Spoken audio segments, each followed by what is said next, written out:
Hi guys, welcome to our daily encounter. One of the things that I like about the book of Nehemiah is how Nehemiah inserts these short prayers in the narrative.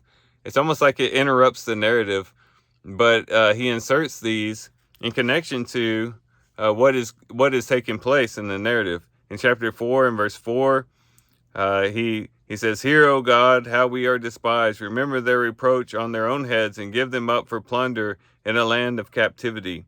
Do not forgive their iniquity and do not let their sin be blotted out before you, for they have demoralized the builder." They're talking about the enemies that had risen up against him as they were trying to rebuild the wall. But also in chapter 5, we see this as well in verse 19, where he says, "Remember me, O God, for good, according to all that I've done for this people." And then chapter 6 and verse 9, he says, "But now, O God, strengthen my hands."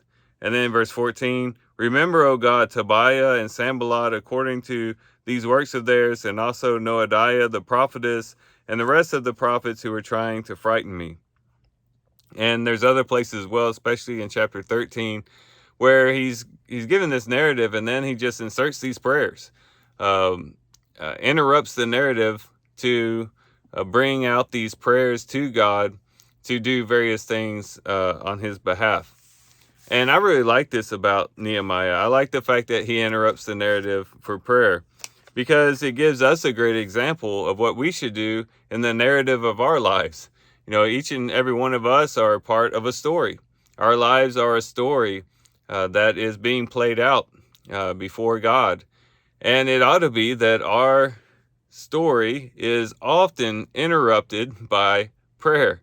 That as we're going through the day and we're encountering various situations, maybe dealing with different personalities and people, that time and time again we insert prayers to say, "Lord, help me to get to work safely today," or "Lord, help me to engage with this person in a respectable way. Lord, help me overcome this temptation in this particular way."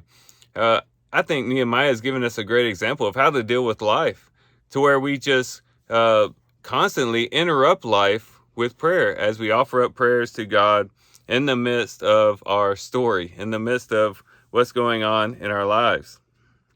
And so Nehemiah gives us a great example of this and helps us to understand um, how to do this.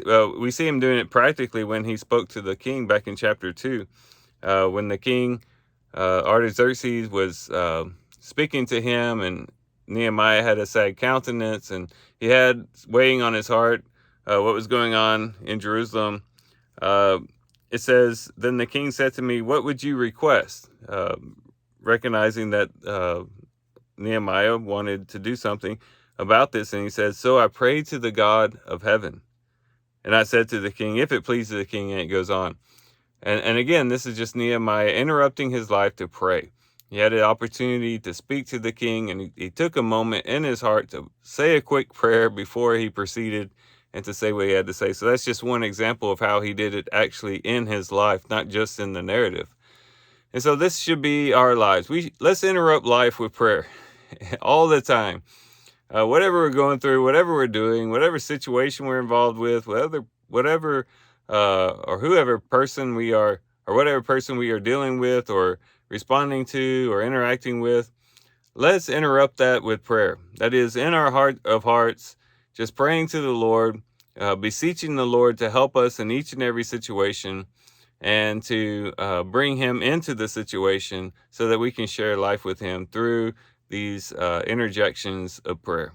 So let's make that our heart's desire today. And with that, guys, I do thank you for watching the video today. Hope you guys have a great day. Love you guys. God bless.